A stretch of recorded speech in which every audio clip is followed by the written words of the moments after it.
Come on, mate, you're nearly there, halfway. Go ahead, 15.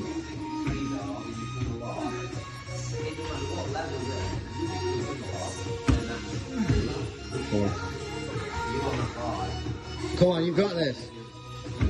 14. Quick 4. Come on. One more and there's 10 to go. 10 more. 1. 2.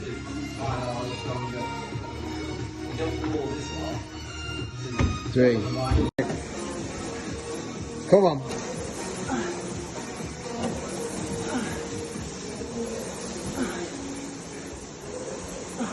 9. Come on. 10. 20 more to go.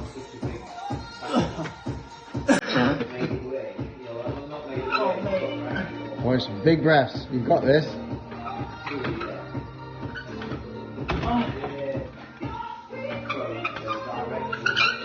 12 gone. Come on. So keep moving. Short movements. 13. 14. Come on. Time's good still, mate. 14. 15. Come on, just 10 more.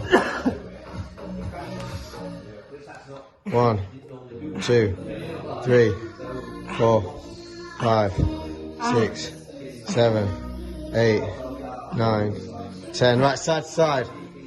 You've got this. Come on, mate, you've got this. 30 off your right leg. 1, 2, 3, 4, 5, 6.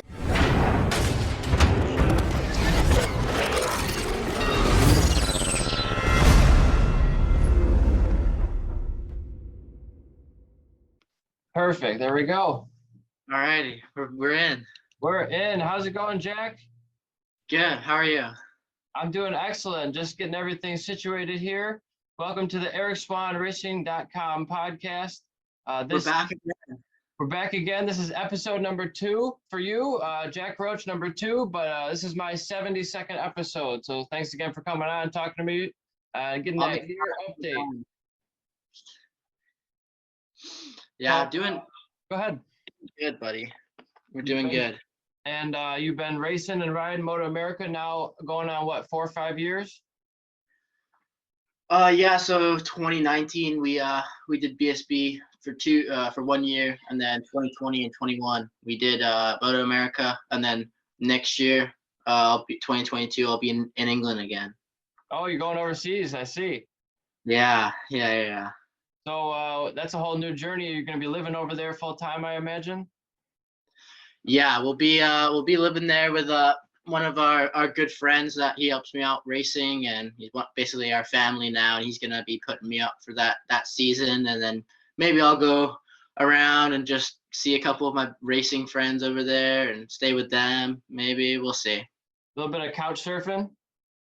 Yeah, it's just, I think every racer goes through that stage where you're just anything to get racing. So.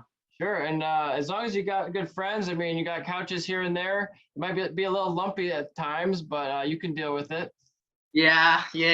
So it's. I mean, I sleep like a rock anyway, so I don't mind. Yeah, man, I've been camping a lot this year. I've been camping as a track marshal, going all the different events, and I don't get a hotel. I'd rather wake up at the track and not have to spend any money. It's free camping for all the track marshals. So yeah, that's the thing. Like in 2020, I was with the team Veloce, and they put me up in hotels, and I liked it. It's always nice to be in a hotel, but now, like, obviously when I was with Westby, I had my own RV. It's a lot of driving, but it's definitely nice staying at the track. You don't have to wake up too early. You got, like, it's like a home away from home. Like, you're just comfortable. Yeah, and you get woken up by the smell of race gas and bikes running and revving engines, trying to warm everything up. Yeah, we're like his dad yelling at me, get out of bed, but right. And at some tracks, I found it kind of strange. Like Daytona, I went there for the first time this year, and they have limits on, I'm sure other tracks do as well, but it's the first time I experienced it where they kick you out. You got to be out of the pits by a certain time. Then they like enforce it religiously. Like, okay, you got to be out in 2 hours after the checker flag or something like that. And so Yeah. everybody's rushing to get things done. It's not like you're working all night on your bike. Like at the local home tracks, you can do whatever you want. They don't care. But maybe at a professional event or these bigger racetracks, they're more strict. Yeah, Moto America is definitely more strict than others. For sure. And are you excited to be doing BSB instead of Motor America? It's just a different challenge.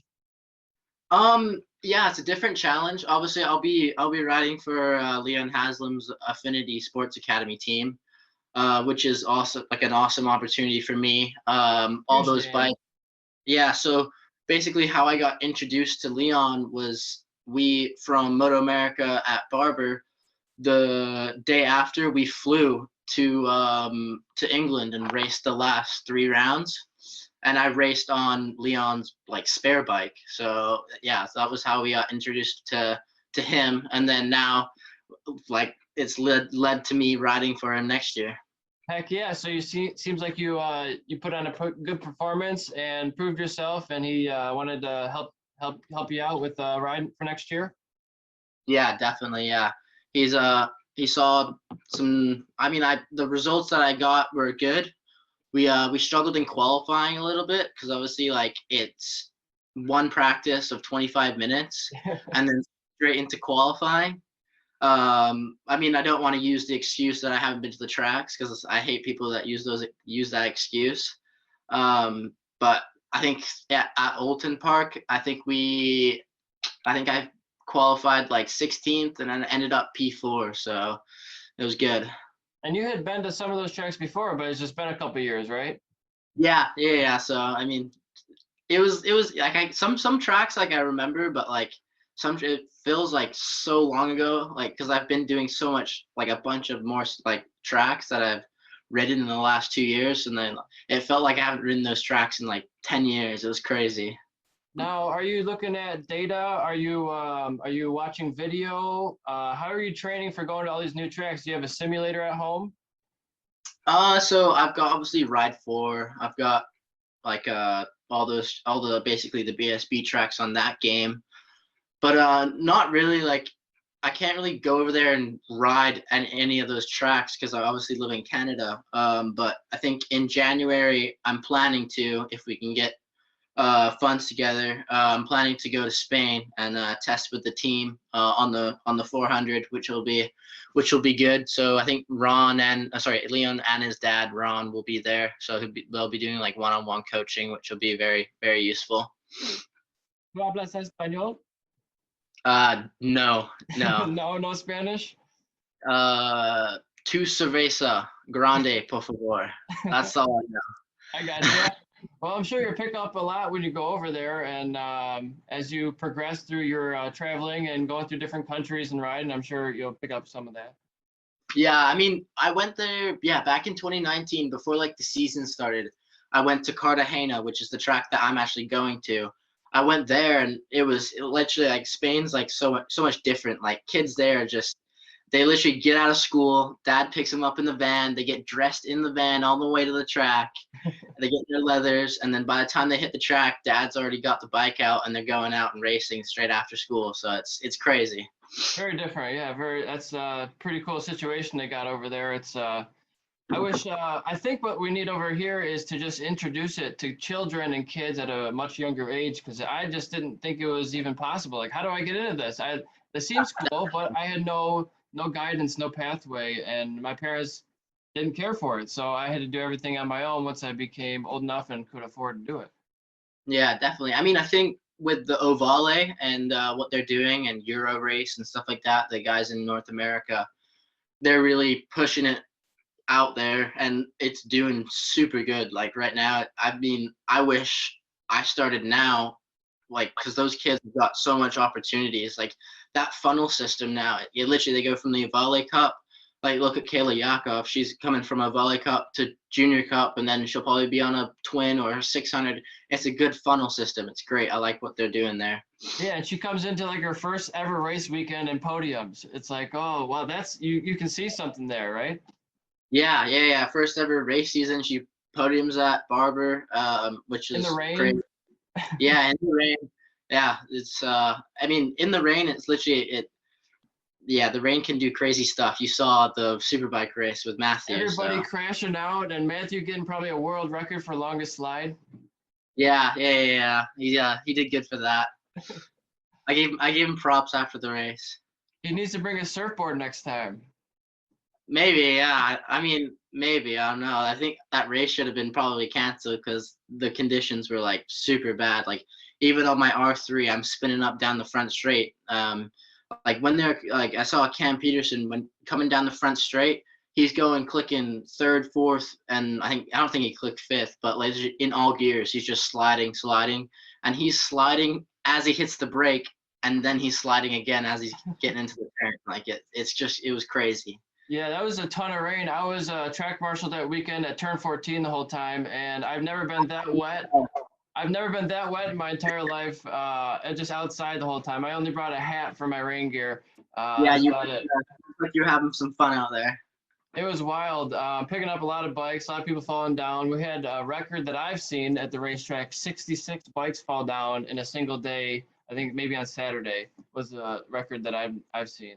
And Yeah, crazy. So where is the limit? Because everybody crashed, it seemed like, in that race. And so when do you call it? Because their bikes are hydroplaning in certain areas, but other areas are fine. So do you race to the track conditions, or when you have like an inch of rain, then you say recall it?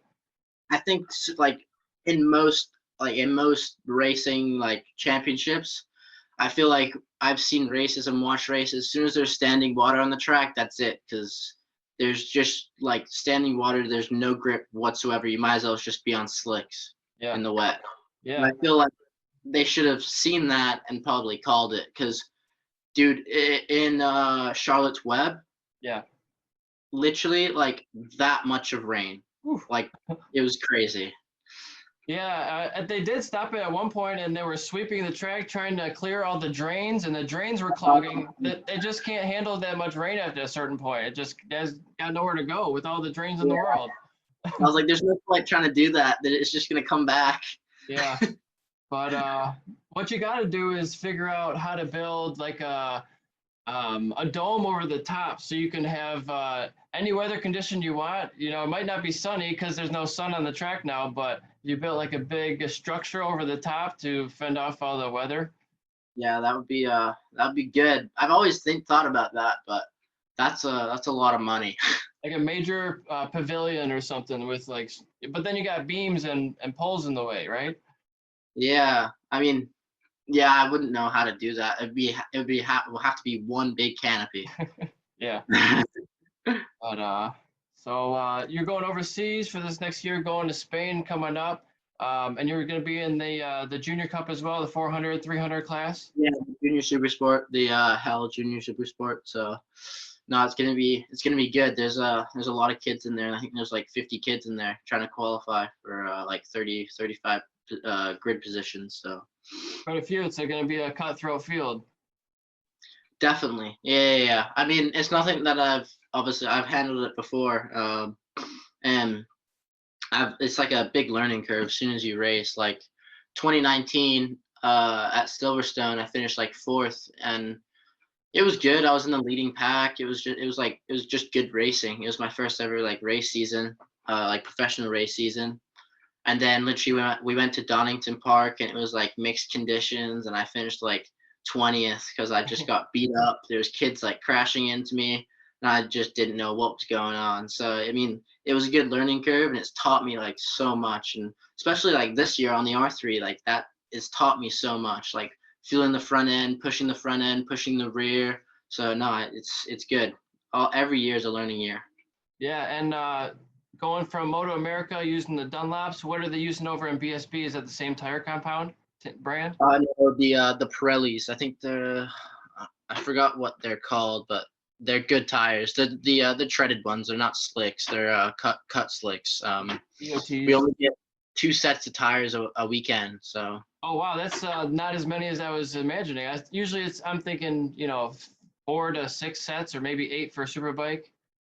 I don't know. Yeah, Yeah, on the 400, it's I don't know what it is for Superbike, but on the 400, it's 2 sets. So usually, it's basically we divide it into 4 sessions, which is practice, the qualifying, race 1 and race 2, and obviously the warm up. But the warm up doesn't really matter. But for the practice 1, we run new tires, and then for qualifying 2, we run new tires, and then race 1, we run the tires that we ran from practice, and then on race 2, we run the tires from qualifying.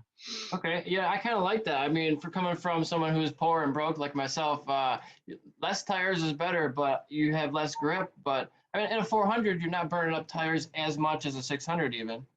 No, not at all. I think Stuart Higgs has got it down pat with that system. I think it literally works perfect. I think race 2. I mean, yeah, I don't really feel a tire drop off at all, really, to be honest. I mean, you might get a little like the bike wallows a little bit off the side of the tire, but there's no like big like knives on the front or like the rear coming out. It's pretty good. Like the Pirelli's got it. The technology is really, really good.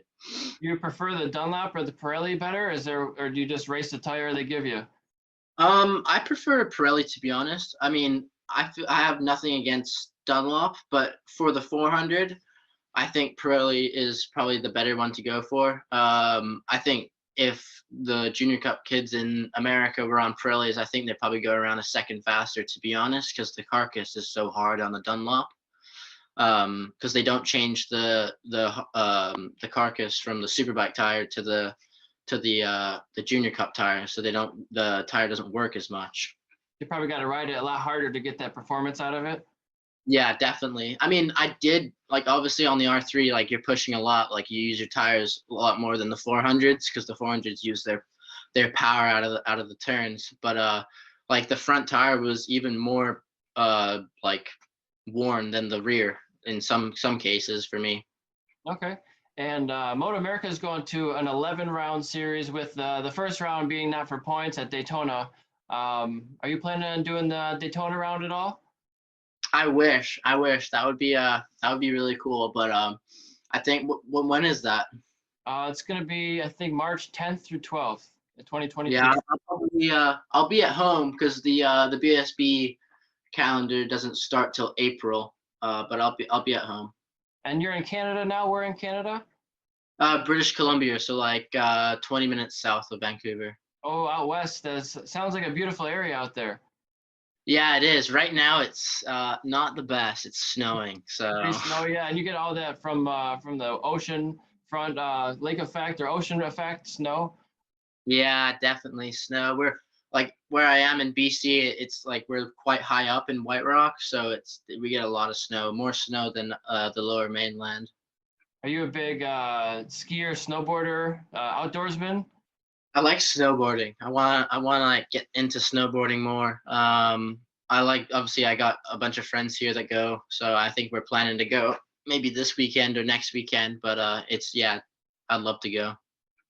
I remember I was just actually watching our first podcast for a couple of minutes just to get a refresher real quick, and I remember Bobby Fogg was saying, he doesn't snowboard. He's trying to stay away from that stuff. Do you have anything in your contracts saying like you can't do anything dangerous? Not that I've read. I mean, I did read the contract, but I didn't see anything on there that said that. But anyways, I do stay away from doing some dangerous stuff. But obviously in Canada, there's not really. I mean, you can do motocross, but like it's obviously like snowing, so I'm always looking for that a bit of adrenaline and stuff like that. So sometimes I do like mountain biking and stuff like that, and there's big jumps, and I'm like, oh wow, like I definitely do that, but I've got racing, big jump, and I'm like, eh.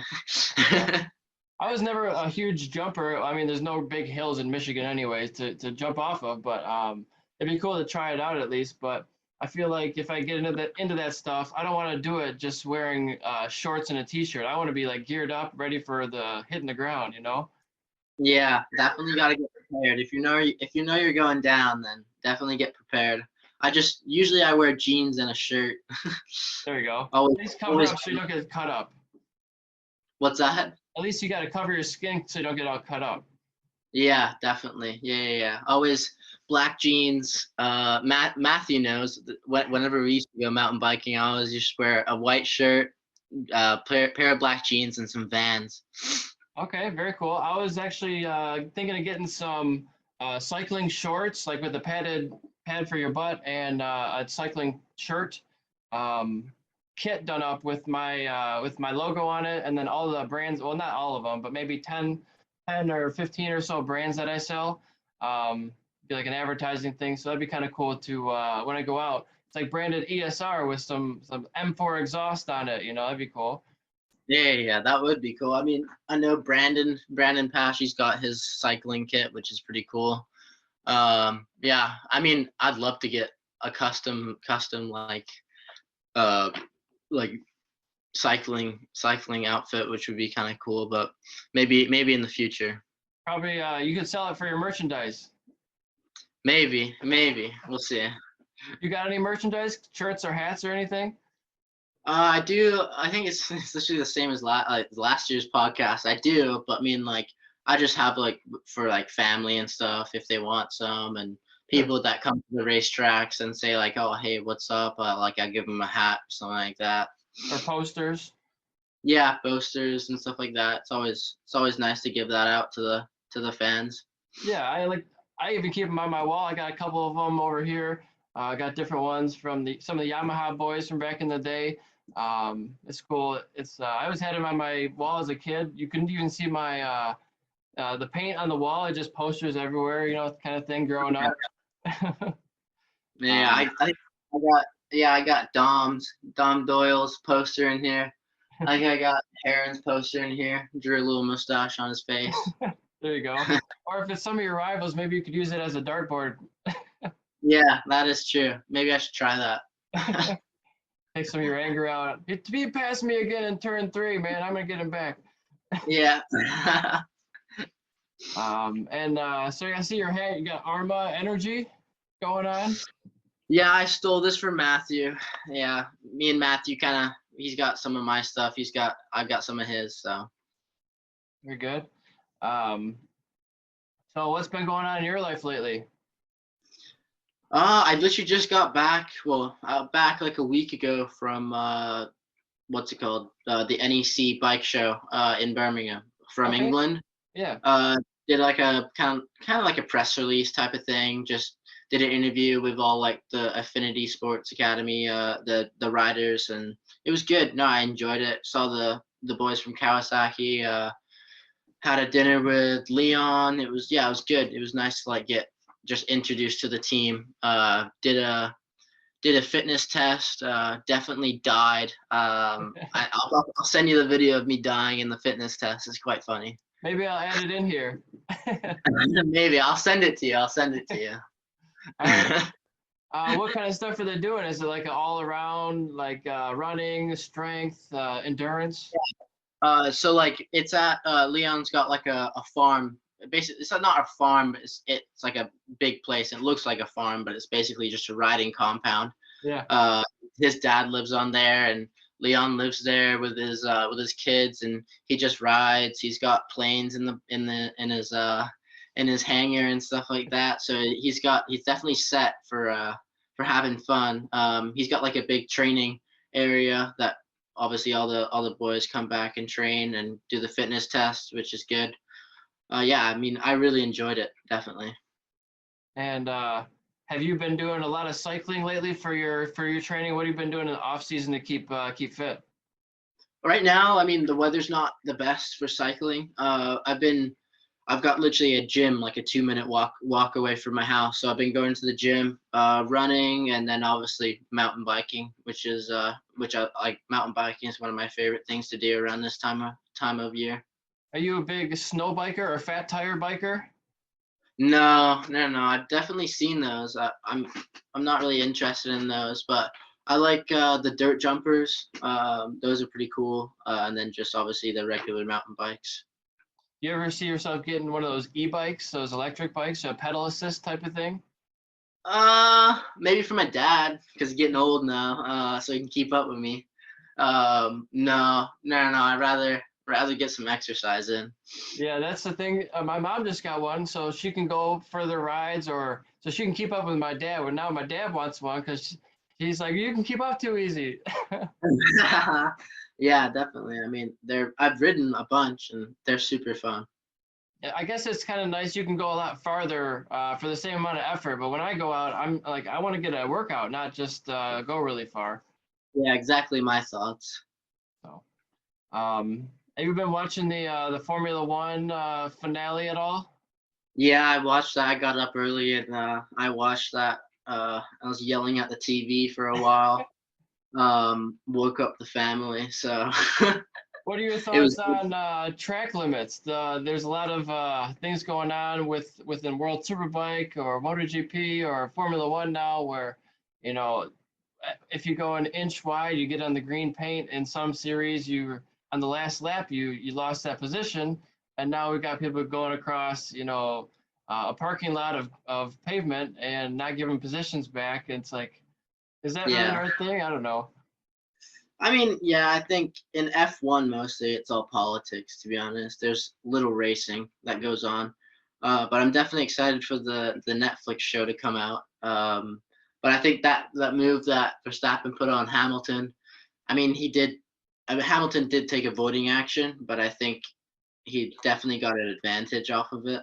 I mean, it's people's opinions don't really influence it's all about politics and money and stuff like that. Yeah. And then there's that safety car issue. I don't have so much of a problem with that. If you want to just get the cars out of the way in the middle of them, it's like that's fine. Just we're letting the two guys in the front race. It doesn't matter what happens behind. It kind of sucks that the guy at the last one doesn't get to fight with the person who got away a little bit.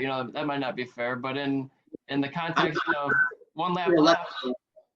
I think they should have let the cars go by, as in like the lapped cars go by in the first lap of the safety car. But I think FIA and they were having like a struggle decision because the repercussions of their actions would have been highly looked at by Mercedes and stuff like that. So I think they're actually like taking them to court or something about it. Yeah, I think they appealed it, and they're doing some sort of investigation now. I heard with Mercedes withdrew their appeal because they're going to do some a global, check into the FIA to see what their actions, if they were valid or not. So we'll see what happens. But it's all drama, right? Drama in the motorsports field. Yeah. It's always when there's that much money involved, it's definitely drama. So how much? I don't even know what the purse is if you win a Formula One World Championship. Probably $100 million or something for winning the championship. Maybe, I don't know. I think probably a lot. Probably definitely a lot. Those guys are definitely one of the most paid athletes in the world. And I'm a part of this Flag Marshals of the World Facebook group.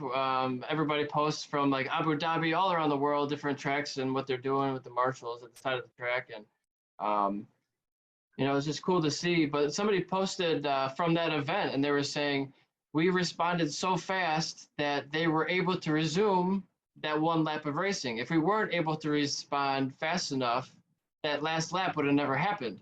So you got to think like the marshals play a big part in how it actually plays out. If they weren't able to get that resumed, it would have just been a safety car and nothing would have happened. So everybody, even the volunteers who are sometimes unpaid at those major events, they have a big effect on the outcome. And somebody else posted, we can light an entire circuit with like 3,500 light bulbs, but we can't afford to pay the marshals who are actually flagging on the side of the track, making these decisions. That doesn't sound right. Yeah. So the marshals are they volunteers in F1? So in Formula One, they think it's such a privilege for you to be there, they don't pay you. Yeah, I think they definitely should get paid a little bit, definitely. And in most amateur organizations like CCS and WERA and Moto America, even professional, I've been paid. There's only one event I haven't been paid for, which is Mid Ohio, of all things. So they just don't pay for their workers' events. And SCCA, the car club, they don't pay either. So I'm not going to do those events because doesn't make sense. But I would still like to do one Formula One just to put on my resume. It'd be cool to do that and to see how everything is. And actually, I applied a couple days ago to work at the Miami Grand Prix for 2022 coming up in May. So we'll see how that works out. Yeah, fingers crossed. That'd be cool.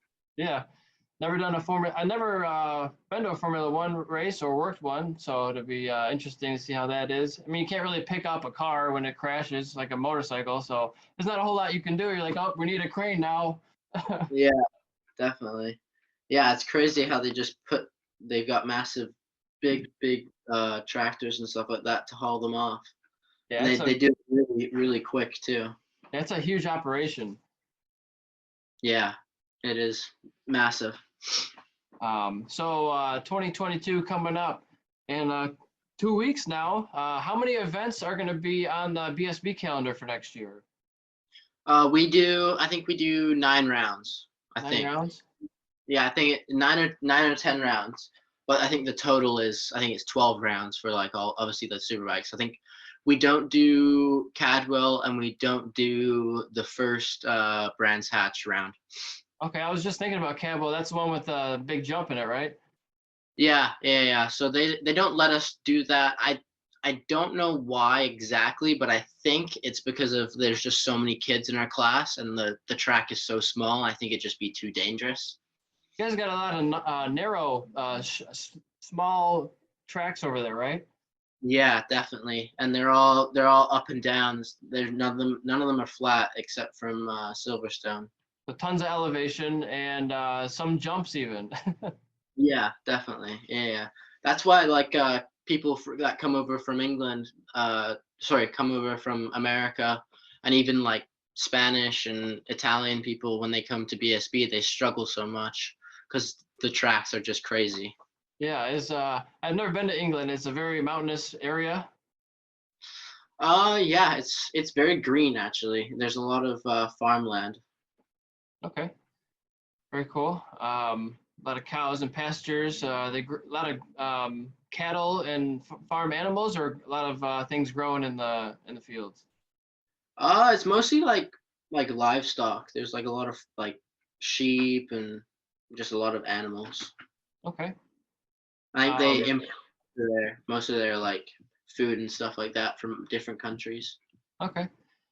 And so sticking on in the Junior Cup for this year and next year, do you have any plans or thoughts of moving up to the 600 or higher classes? Yeah, definitely. So I think if I do obviously good in this championship for next year, there'll be probably a good chance that I'll move up to maybe stock 600 in BSB or something like that. And do you know if BSB is doing the same homologation with the World Superbike rules for the stock 600, where they're going to the it's like a modified 600 class now, type of thing? I don't know. I think that's happening for the super sport class, but I don't think it's happening for the stock 600 class. Oh, so they're keeping those separate then. They're keeping two separate ones. Yeah. I wish they would kind of do that in the U.S. because it allows a lower barrier of entry. Maybe it's a little bit slower bike. It's still a 600 though. It's still fast. I mean, Yeah. but less built of an engine anyway. Yeah, definitely. Obviously, the times are not. I mean, they are different, but they're not like drastically different between the stock 6 kids and the super sport.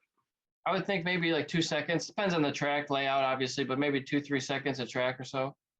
Yeah, I mean, I think in America between a stock bike and a super sport bike, it'd probably be a lot because the tracks are much bigger and longer. But I think in England, it's a bit more like the tracks are tighter and it's more about track knowledge and stuff like that. So. Okay.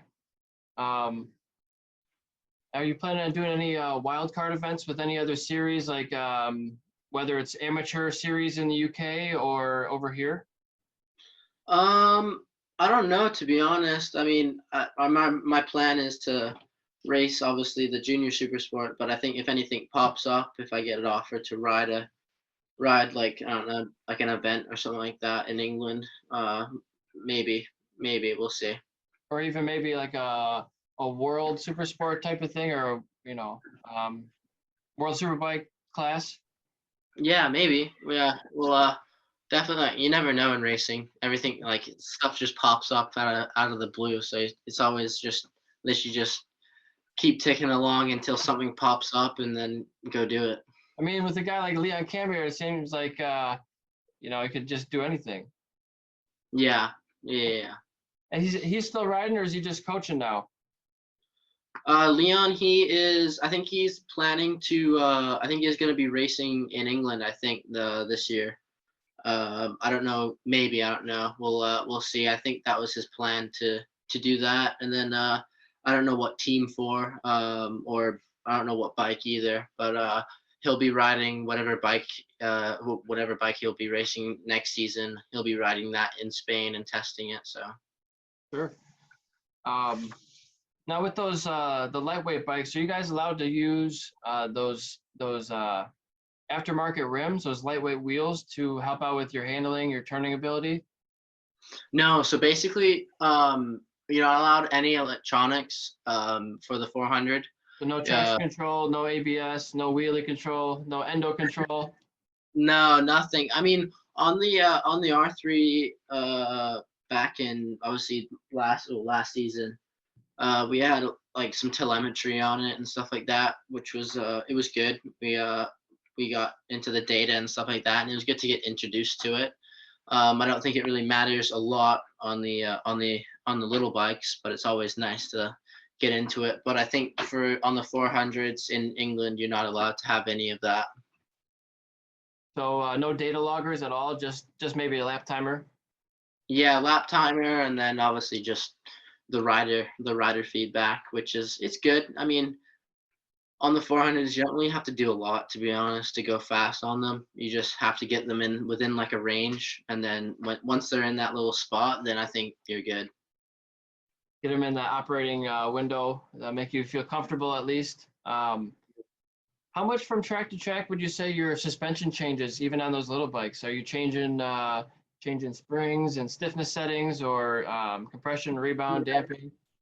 On the 400, I think we went a little bit stiffer because I was bottoming out. I think they just misjudged my weight. But then literally changed the spring rate.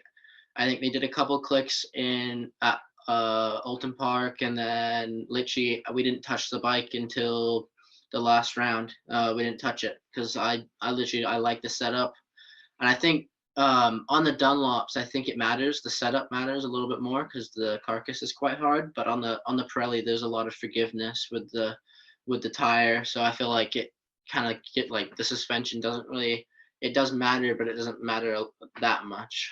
Maybe a bigger window of ease on the Pirellis.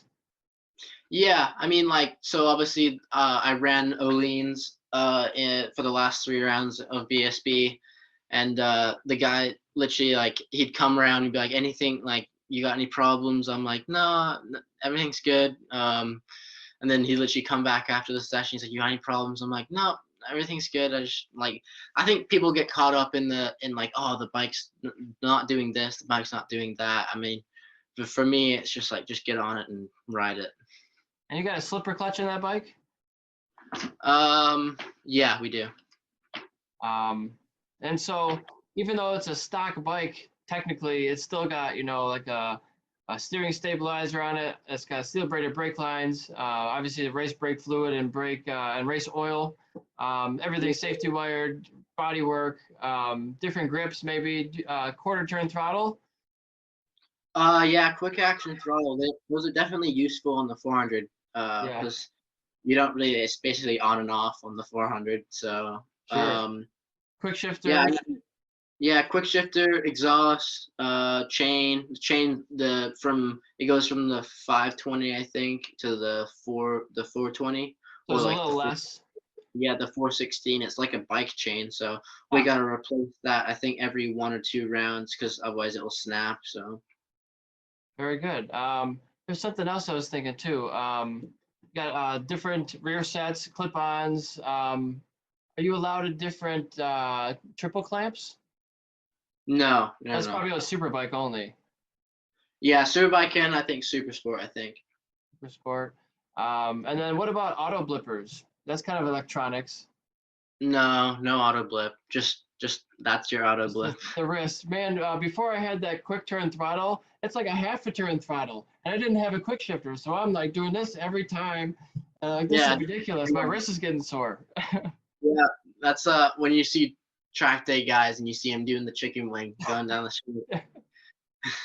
Yep. Yeah, you gotta watch out for that.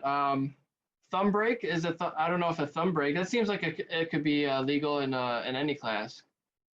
No, no thumb brake, but in I think stock 1000, I think all classics except from Junior Super Sport, you're allowed to run a thumb brake. But I don't think anybody runs them. They run the they've got the clutch and the brake on the levers. I think Okay.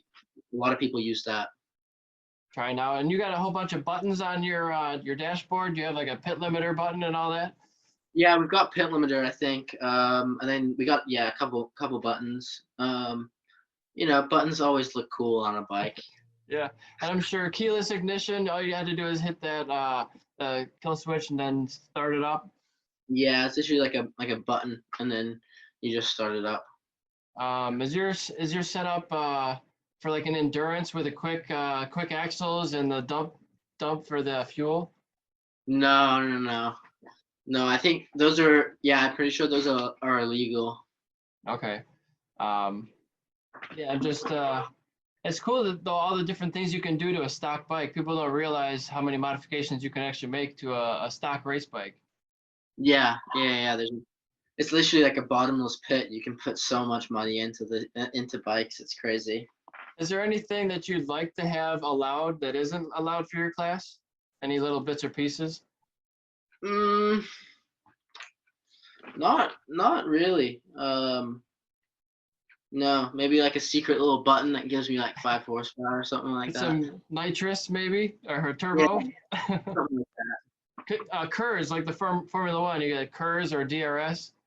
Yeah, that'd be cool. Maybe get some aerodynamics package. Yeah, I think you gotta run like the stock screen on the bike, and No double I think bubble.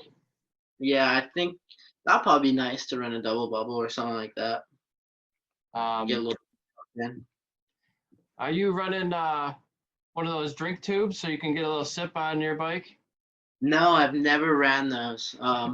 I tried. I think Jackson had he had his old helmet, and he had like a drink tube, and I think I tried it once, and I hated it. This gets in the way. Yeah, I mean, like it's just like it sits like on your lip, like Oh yeah, it's yeah, like basically sits inside your mouth, and it's like I don't want anything like inside my mouth while I'm riding. And I feel like it probably like if you crash and like hit your head, I think it'd like knock a tooth out or something. probably I'm could. pretty skeptical of those. Yeah, when I was mountain biking a lot, I just have one like over my shoulder, but that's flapping in the breeze. You don't want that flapping in the breeze when you're racing on a motorcycle. No, no, no. I don't think that would be allowed, to be honest. I mean, it would be cool though, to see a Yeah, little camelback on the like wearing a backpack while you're riding. for sure. And what do you think about those airbag suits or airbag vests? They have sometimes they're over top of their suits. Yeah, I mean the airbag I've seen that they save like collarbones and stuff like that, but I believe in not I don't really I believe in those. I feel like the built-in ones. Obviously with the suit that I'm with it, a 4SR, they have a built-in airbag with Tech Air compatible, and yeah, I mean I've never had a airbag in my suit, but I mean I'm definitely not opposed to having one because they probably save your shoulders and stuff like that. For sure. It sounds like, anything to help cushion the ground would help for sure. It sounds painful when you crash, but it's part of racing. Yeah, definitely. I mean, it's probably saved so many people. I mean, in MotoGP, it's mandatory. I know. I think in all classes in MotoGP, like Moto2 and Moto3, it's mandatory, and I think BSB it's mandatory too. The British Superbikes. I want to talk a little bit about racing on a Formula One track. Do you feel like those cars are ruining the braking zones of those tracks because they just push them down so hard to get rippled so quickly? I think the only F1 track I've ridden on It'd be was Silverstone, right? yeah, Silverstone, and like literally because it just got repaved literally the I think the year after I rode it. So sorry, the year before I rode it, and no, there was nothing. Literally, Silverstone is probably the one of the best tracks I've ridden tarmac wise. Yeah, and it's got to be cool to compare your lap times to Formula One cars and all the other different vehicles that have been on there. Yeah, I mean, obviously, I've got my driving sim with me, and it's just crazy. Like, I'll go from MotoGP playing the video game Yeah, to playing F1, and then like I brake where like the MotoGP guys are braking, and I'm like, whoa, what am I doing? Like, I gotta brake like 100 yards deeper. yeah, yeah. It's hard to come to grips with just the aerodynamic advantage that those cars have. It's just ridiculous the speed. Yeah, It's like 20 crazy. seconds faster than a MotoGP bike. I don't even know. Yeah, I mean, obviously with 4 tires that are like triple the size of motorbike tires, I think Yeah. you got a lot more grip than a regular MotoGP bike. Yeah. So what kind of sim do you got over there? I got here. I'll show you. Sure. It's like not nothing special. It's I just got runs that. Ferraris. Yeah, and then I got my curved monitor. Actually, I'm gonna plug my MacBook in because it's running. She's running low. Sure. Don't want to lose that battery. No, we can't go and can't be going MIA on the podcast. There we go. We're plugged in. Perfect. And you said you've been playing which game? I think you mentioned it already. MotoGP 21, Ride 4, and then F1 2021. I just got this new one, Assetto Corsa Competizione. It's like the new World Challenge GT3 and GT4 game. Oh, okay. They're using that one for esports. You do have to buy some things in that one. It's not as free as like a Gran Turismo, but it does feel a little bit more realistic than the Gran Turismo one, I gotta say. That was my go-to for the longest time. But they're coming out with Gran Turismo 7, I think, so I gotta try it out. Yeah, I mean, I've never really played like Gran Turismo or anything like that. I've only just kind of stuck to like the mainstream games, and then I do like COD. COD is like I grind COD. COD's my favorite. Me, Matthew, and Cam. We always play. There's like 16 iterations of that game now, right? There's a whole bunch like Modern Warfare 16. Yeah, Modern Warfare, Vanguard, Cold War. There's just so many. I've got basically all of them. I mean, I started playing COD back when I was like 8 years old, so I've been Yeah. a big COD fan. So I've always had every single game that's dropped in October every year. So I think my last one was like Modern Warfare 2, and then I had Killzone before that one. That was a long time ago. yeah, that's a long time ago. I But mean, I used to play Modern Warfare 2 a lot, like trick shotting and stuff like that. That was my type of thing. there you go. Do you have, I remember for, what was it, Nintendo 64, we even had one of these controllers, like one of those orange shooters. Do you have one of those for your console? Yeah, I mean they've actually brought them back for the Nintendo Switch, so I want to get a Nintendo Switch for traveling because it seems like such an easy thing to use because I'll be traveling a lot this Yeah, season. something portable. Yeah, definitely. I've been just trying to stick with the racing games, I guess, for the last little while. I even got this motocross one, and I'm terrible with it because I don't know how to time it right all the time. I'm hitting the jumps on the up when I'm going the wrong direction. The game. Oh, Jesus. It's like MXGP, I think it is. Oh yeah, the new one. Yeah, it's like the latest one. It's a couple years old, maybe, but yeah. Yeah, MXGP is. I used to play that a lot too. Yeah, I think it's actually fun. Like all my racing friends in America, like we all like hop on MXGP or Supercross or something like that, and we always play together, and we'll play like Ride 4 and stuff like that. Have a bit of competition, take each other out and stuff like that. So. Yeah. Now, have you been training with Supermoto at all? No, I wish. It's just so hard right now. Like, obviously, I'd love to go like with Brandon and stuff like that to go Supercross. I think I was planning this year, this winter, to go Supermoto with Jackson down in South Carolina, but I didn't think it worked out. It's just so much travel because I do have a bike here, but it's just like I have to drive all the way across America to go ride for a Yeah. couple days. So it's a while.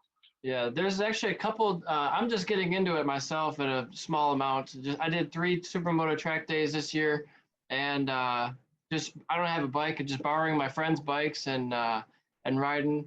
Um, my buddy owns a Supermoto track day organization, which really helps.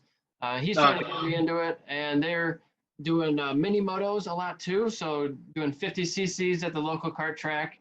Um, yeah.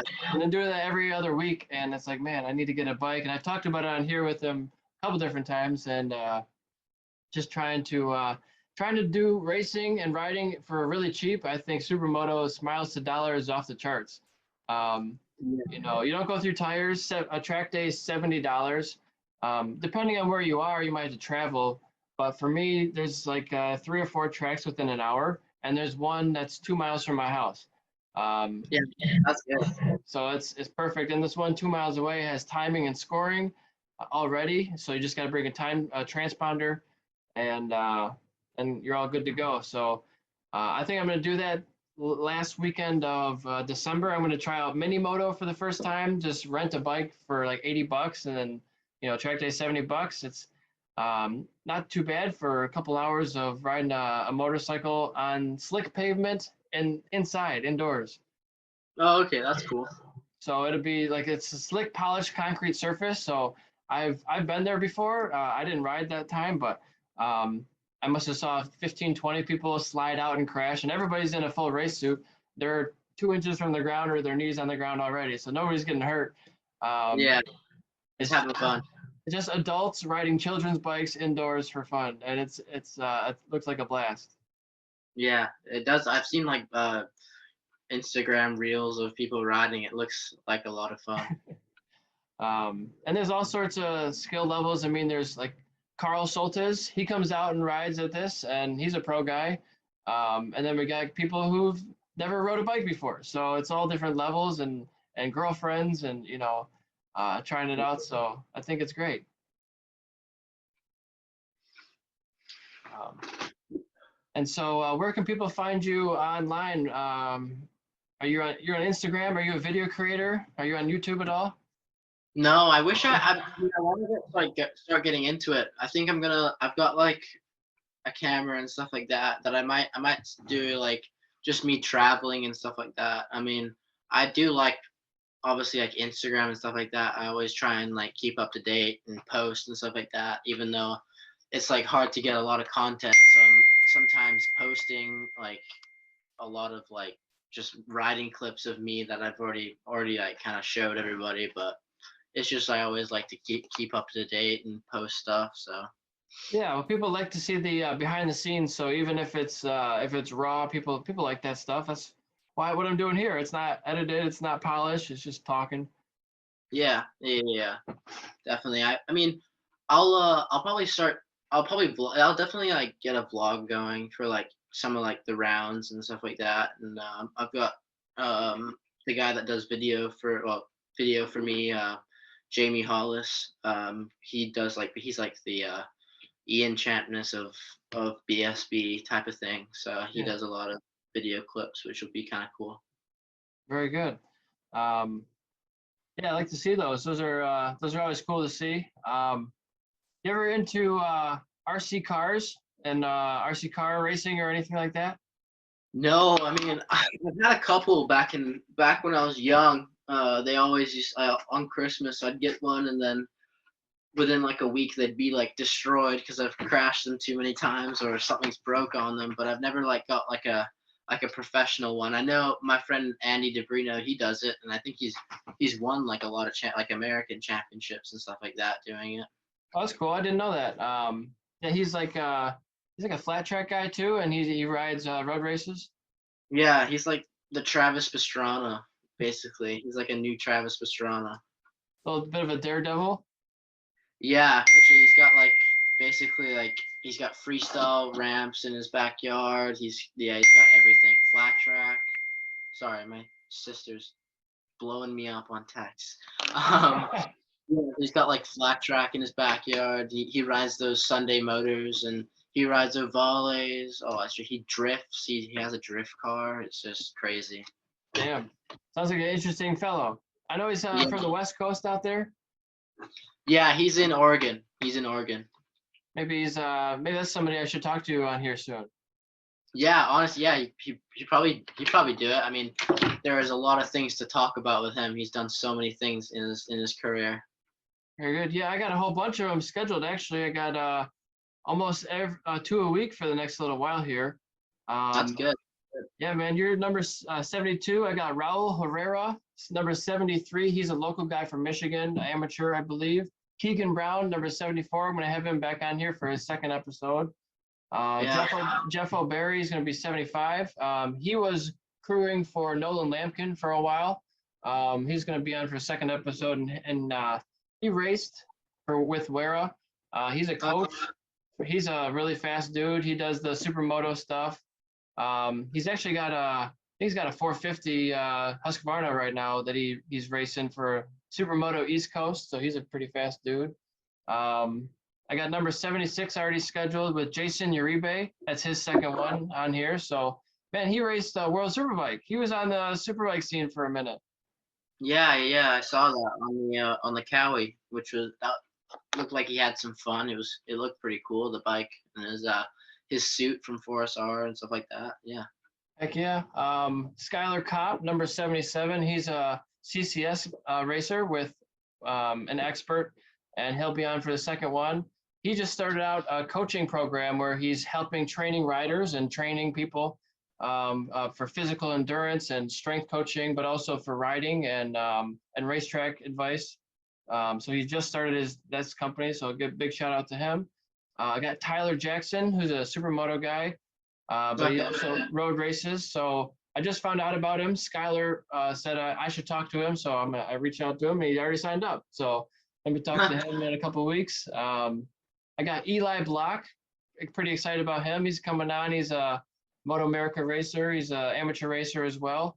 And then Lucas Silva, who's M4 guy and pretty fast dude as well. So I got up to 81 scheduled already. In the next couple of weeks, I'm going to be pretty busy, but I'm excited about it, man. Overseas, you got anybody overseas? I talked to Dominique Agater. He's my first world champion, current world champion 2021 for the World Super Sport 600 class, but I don't have too many overseas guys yet. So if you could introduce me or suggest anyone, I'm all ears. Just looking to promote people. I'll definitely send some people your way. For sure. Is there anybody up and coming that you've got your eye on? In England or just in general? In England, in general, anywhere. Up and coming. Somebody you're like, you got to watch out for this guy. I think. I mean, I don't really like. I don't know, to be honest. I mean, Travis Horn, that kid's he's riding at Chuckwalla and stuff like that, and he's slowly going up through the ranks, going through that Ovale filter and all the way to Junior Cup. So I think he's going to be racing in Junior Cup. Obviously, like Chuckwalla is, I think, the #1 hotspot to look for young talent because I mean, that's where I came up racing. That's where Rocco came up racing. That's where a lot of kids came up racing.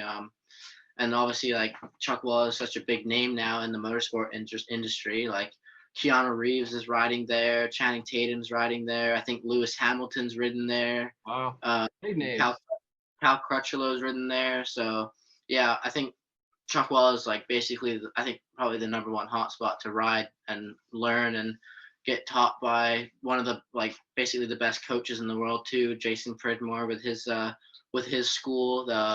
Obviously Caroline Olsen used to she taught me a lot, and Corey Alexander, Michael Gilbert, they all worked for JP, and yeah, I mean that's basically I call them like my racing family because that's where I grew up. I used to travel around on my longboard, just say hi to everyone. Now I come back and I come back and it's like I saw them maybe like a day ago. It's just crazy. So what do you think it is about Chuckwalla? Is it that environment with the coaching everywhere, or is it the track layout? Is it super difficult that just riding that track makes you a better rider? I think, I mean, it's not. The track is obviously good, but I think it's mostly like this. Your surrounding, like it's in the middle of the desert. Like there's no towns or anything like that around. Like it's just like strictly just racetrack, and all you see is obviously they have cars there. They've got a drag strip down there. It's just like just racing only. It's just like basically a paradise. They've got like basically mini hotels, mini condos that people stay in. It's just so great. Like when I was there, like people just invite me to their condo and just would have a barbecue, sit down, watch TV, and then literally I would go out racing the next day. They've got a flat track. A lot of big flat track guys go there. Moto Anatomy goes there. Debrino goes there. Corey Alexander, he's obviously a good flat tracker. I think we did a trip with me, Dom Doyle, Brandon, and Jackson, and we all went out there and flat tracked. It was just loads of fun. It's literally like you just forget about everything that's going on in the world, and you just like literally you're just in your own little racetrack and your own little world. Sounds like it's a little slice of paradise with a whole bunch of different disciplines. Yeah, definitely. Like, and obviously they run the track one way and they run the track other way. They had some issues with like the track coming up and stuff like that, but literally they got it fixed straight away. And yeah, it's just such a good place to go that there's like not anything wrong with that track at all, like just the surrounding and the track itself. And it sounds like being in the desert, they don't have issues with barriers or track walls in the way. No, no, no, no. Like literally, it's just basically just sand. It's like sand everywhere.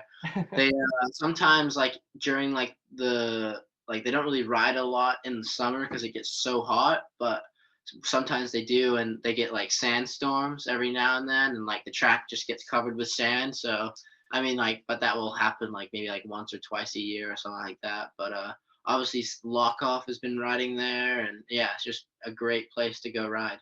And probably not a whole lot of rainy race days there. No, I don't think I've ever ridden in the rain there. Out of like the 5 years that I've been there, I think I've never ridden in the rain. So don't bring the rain tires. You'll be all right. Yeah, literally, like you go to everybody's paddock and no one's got rain tires. That's a pretty cool place to be. I've gone to a track day in Michigan before, and in Michigan I have a detached garage, and it snows here quite often, and we got to change our coolant to be regular coolant so it doesn't freeze and crack your engine block and all these things. So I changed it back to regular water and water wetter, so it's got a little bit of anti-corrosion agent in it. And I trailer my bike out, open trailer to west side of Michigan, and it turns into a blizzard. So it's like sometimes you don't know if it's going to rain or snow on a regular, spring day in Michigan. So you never know what's going to happen. But if you're going to the desert, you're like, it's probably not going to do anything but be sunny today. Yeah, literally. I mean, like people travel like across the country just to come to that weekend. It's crazy. Pretty cool. And do you think it'll ever become like a Moto America track, or does it have a big enough paddock space for it, you think? I mean, definitely the paddock space is absolutely massive. I think they just have to put.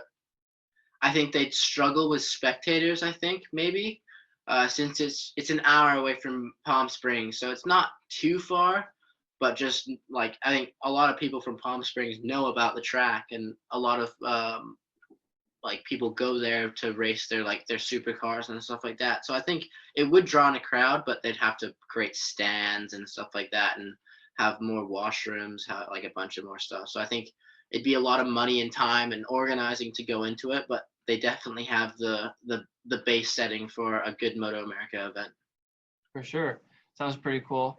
Man, I've been just working on uploading some products lately. I've been working on Revit motorcycle brand apparel. They have, gloves and jackets and boots and trousers and windbreakers, a lot of rain gear. But they have like, what is it, like 4,300 items I'm working on right now.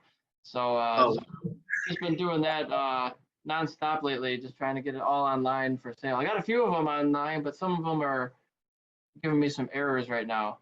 So just working on my spreadsheets all day. always working. Hey, you super busy then? Yeah, so I've been just selling parts online for the last couple of years, trying to sell enough to fund my racing program. So hopefully I'll be back out there racing with you guys in a couple of years until I sell enough products to do that. I'm just trying to do this full time now, and in my spare time, as like a mini vacation, I go and do the track marshal thing. So this next year coming up, I plan on doing the track marshaling quite often. I'll actually be down in, Rounds for track marshal? say it one more time. Are you thinking about doing any West Coast rounds for track marshal?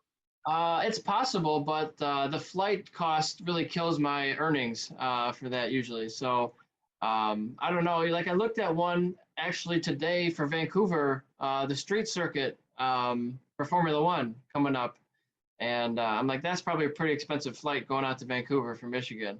So I don't know. It's possible. I'm going down to Daytona January. I think maybe I already mentioned that earlier. But first weekend of January, I'm going down to for the ARMA.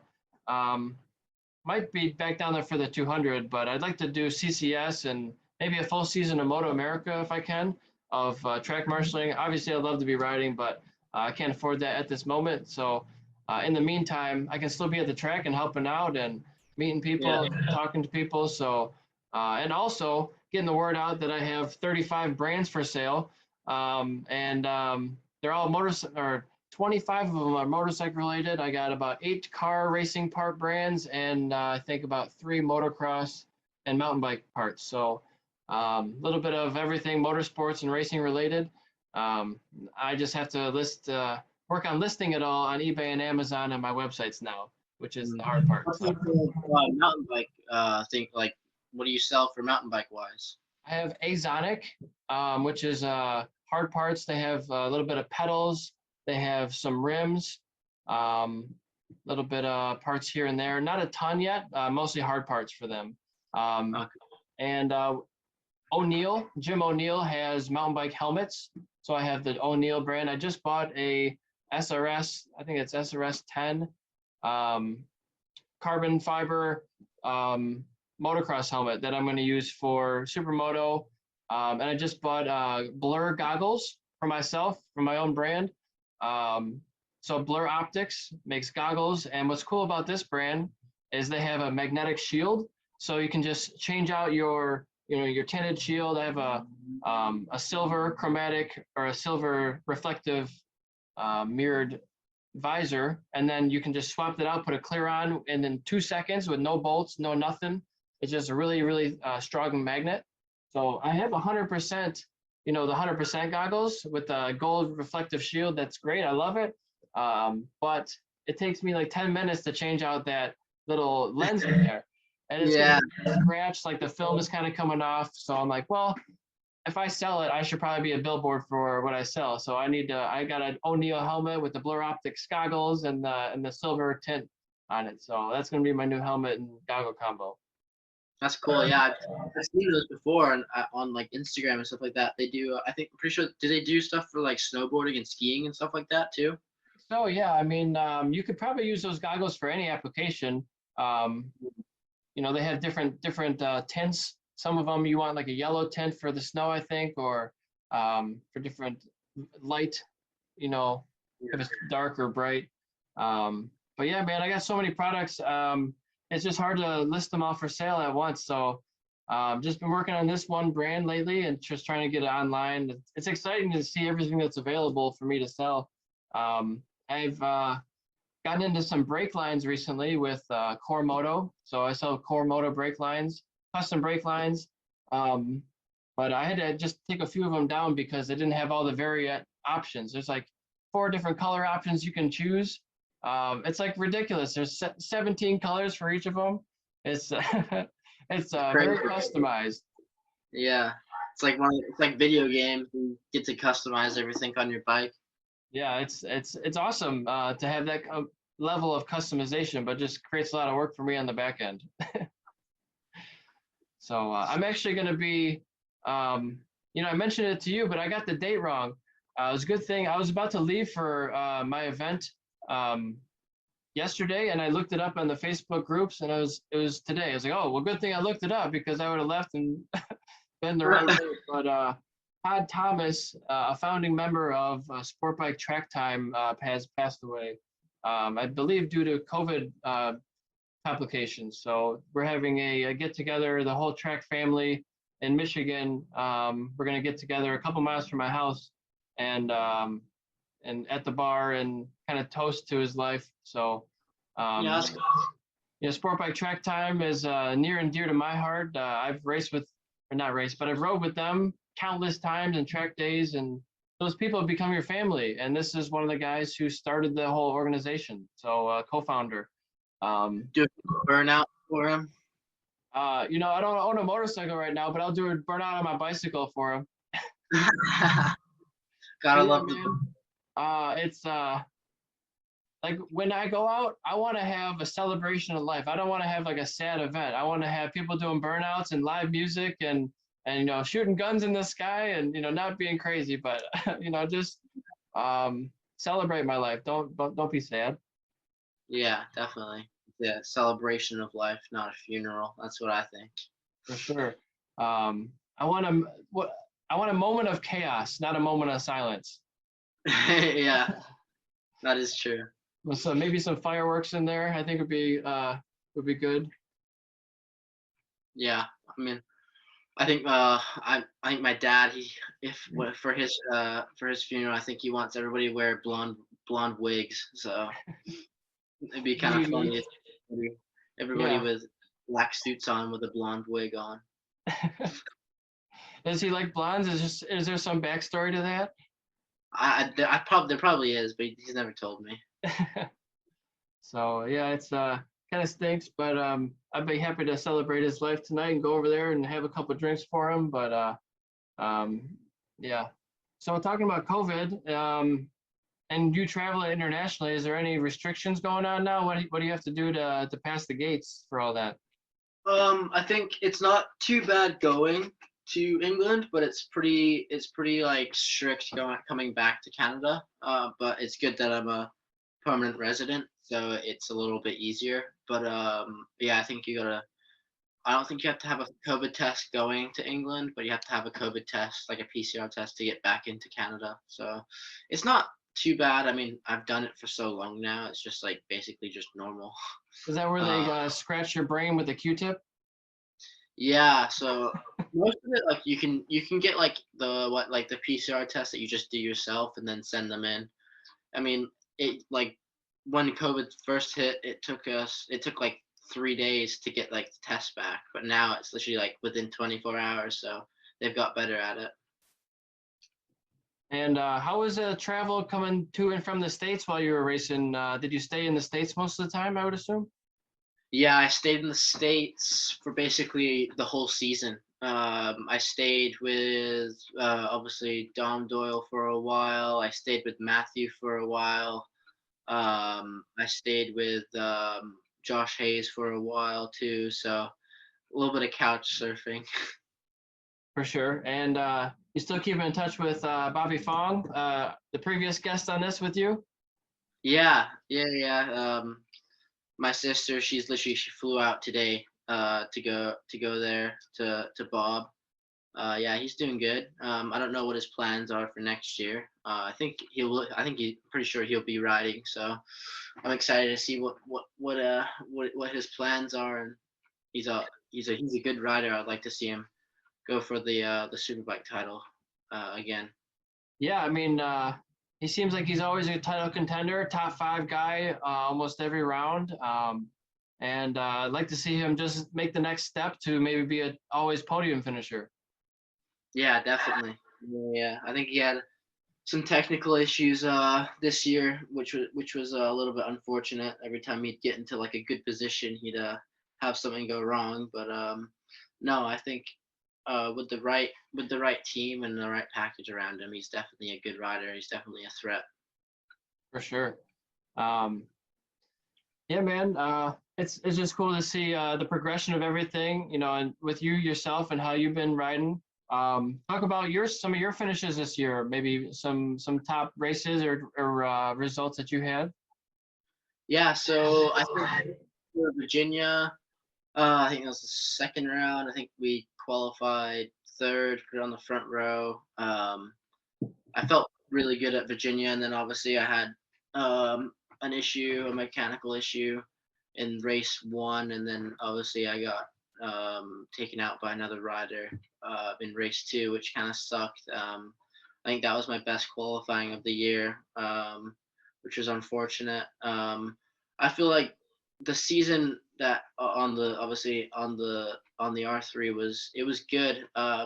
My times were always literally like close to the front, like I'd say probably around like 5/10 off, but it put me like P6, P7, and then off the line I'd just go backwards, and then it's just like trying to get in the draft and trying to pull out of the draft, and when you pull out you have to go back into the draft because you can't pass them, so you'd always be lunging from far back, and that would lead to some incidents and crashes, and it was good. I think I learned a lot.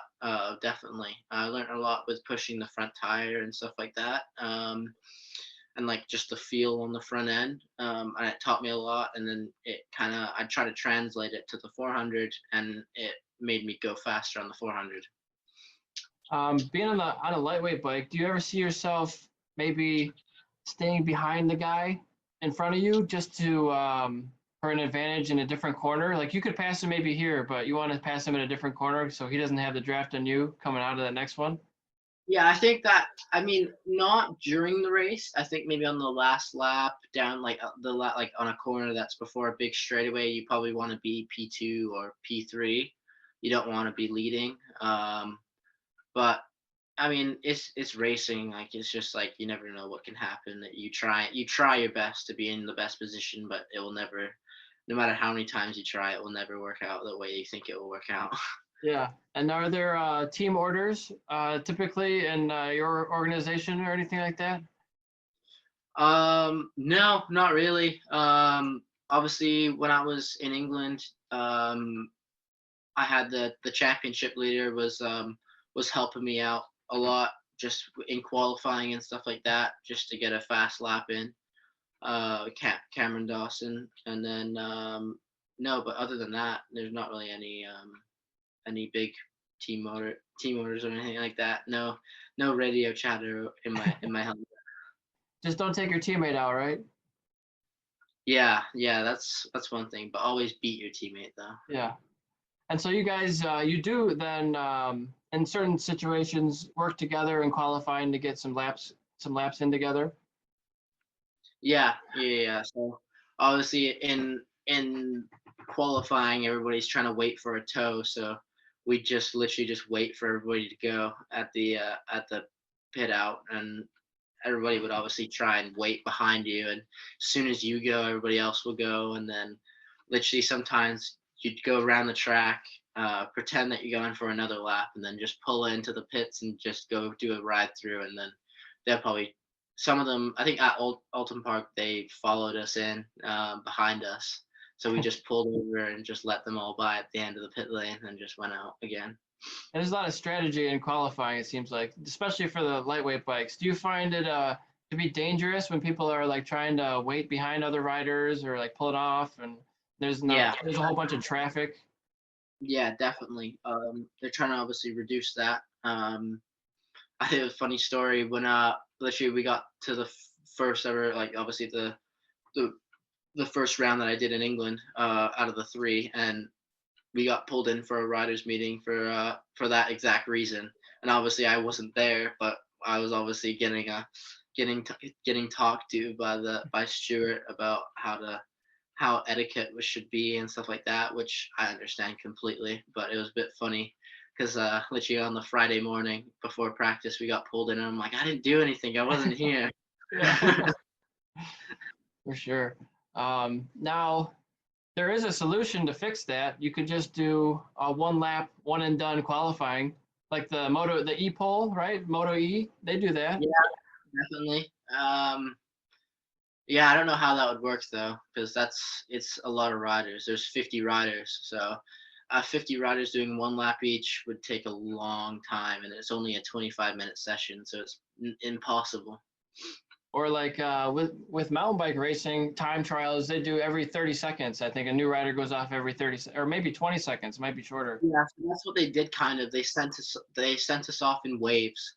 So like obviously there's 50 kids lined up like a parade basically and put out, and they'd obviously let 4 riders go, stop, let the other riders go, stop, let the other riders go. So a bit like what they did in Motor America, because there's a couple people that were like trying to follow and stuff like that. Which is understandable. Everybody wants an advantage, but you can't be too ridiculous with it. No, I mean, I've obviously back when I was on the bike on the Westby bike, it was I was doing that quite a lot, trying to get the drafts for qualifying and stuff like that. So not so much on the 400 now. Yeah, for sure. Is there anything else you had on your mind? No, nothing much. I mean, it's just good to chat. I mean, obviously being in Canada, it's like there's no one really here to talk about racing except for my dad. But no, it's good to talk to someone that's like in the racing game and stuff like that. So it's good to express my thoughts and stuff like that about racing, because I've been thinking about it for so long, just sitting at home. Yeah, for sure. It's always nice to talk to someone who wants to listen to what I have to say, or wants to listen about racing, right? Because most of the time when I open my mouth, I talk about racing. Yeah, I mean, that's probably the same as me. Obviously, I have friends that are from Canada that have no clue about racing, and it's honestly like I like it. Like it's just literally like they just obviously like when like with my racing friends, you've always got to like not carry an ego, but you've got like your riding, like you've got your Instagram with you, like you've got to make like you've got this amount of followers. It's all about that. But with some of my friends, like they just don't care. Like, Yeah, I could be like the most popular racer in the world, but they probably just wouldn't care. So yeah, it's a nice way to get away from it too. yeah, it's definitely nice. So, do you have any other things outside of racing you're interested in? Right now, not really that much. To be honest, because there's not really a lot to do. Where I'm at. Uh, I'm probably gonna work on my motocross bike. Maybe go to the motocross track, which will be fun. I think it's like an hour away from me. The closest one. I think they're not during the winter. I don't think they have like, because obviously the dirt gets honestly like it's basically the dirt gets frozen, so it's like riding on ice. Okay, yeah. So, like the roost is like terrible. Like it's literally like rocks thrown at you the whole time. Better watch out for your neck, right? So you don't get this stuff. Yeah, literally, yeah. I've gotten hit like a couple times, and it's like not the greatest feeling in the world. For sure. So during this whole pandemic stuff, I've been eating at home a lot more, trying not to eat out as much, trying to save money, like most people. And I found myself cooking a lot more. So just trying to make more food at home, and some of it turns out all right, some of it not so much. But You man, win some, you yeah, I was just going through my freezer, and sometimes there's stuff in there like I'm gonna eat something else. I'm gonna gloss over that, come back to it in a week or so, and then you do that for a couple of months. You're like, oh man, I haven't eaten this in months. What is this? What is this? I don't even know what this is anymore. yeah. So I mean, I'm the cook in the world, so I leave that to mom. But maybe like once in a while, I'll like surprise the family and cook a meal, and it's actually pretty good. So it's just sometimes like I can't cook every night. for sure. Um, I've been living on my own since I was 18, so I don't. And my mom never really taught me how to cook too well, so learn everything as I go on my own. So I would recommend while you're living at home, learn if your mom knows how to cook, learn from her a little bit, because pretty soon you have to do it all for yourself. Yeah, I mean, mom teaches me a lot. I think I learned most of my cooking from Matthew because Matthew cooks at home a lot, in like the mornings and stuff like that. And literally, our schedule would be like the exact same. We'd get up, cook like half a dozen to a dozen eggs, and literally like cook chicken and stuff like that. Most of it's like just a lot of spices and stuff like that because he's from South Africa, so he's used to a lot of spices and stuff like that. So sometimes I have a bite of chicken and I'm like, like, oh wow, that's really good, Matthew. Really hot or really flavorful? Hot, very spicy. And Yeah. like he suffers with indigestion, so like you can hear him while he eats. He goes, ah, ah, and I'm like doing the same thing because it's so spicy. Oh yeah, it makes your sinuses run if it's too hot, right? Yeah, sometimes, yeah, Clears you out. definitely, definitely. Very good. Well, I think I'm gonna wrap it up for today. We got about an hour and 20 some minutes going on, so I'll have everybody go over to your Instagram and follow you on there. And what was your handle again? Uh, what was it again? Oh yeah, Jack Roach _12. Jack Roach _12. Go over there, follow him, and like all his pictures, and you can find him racing at BSB in 2022. Yeah, maybe a couple.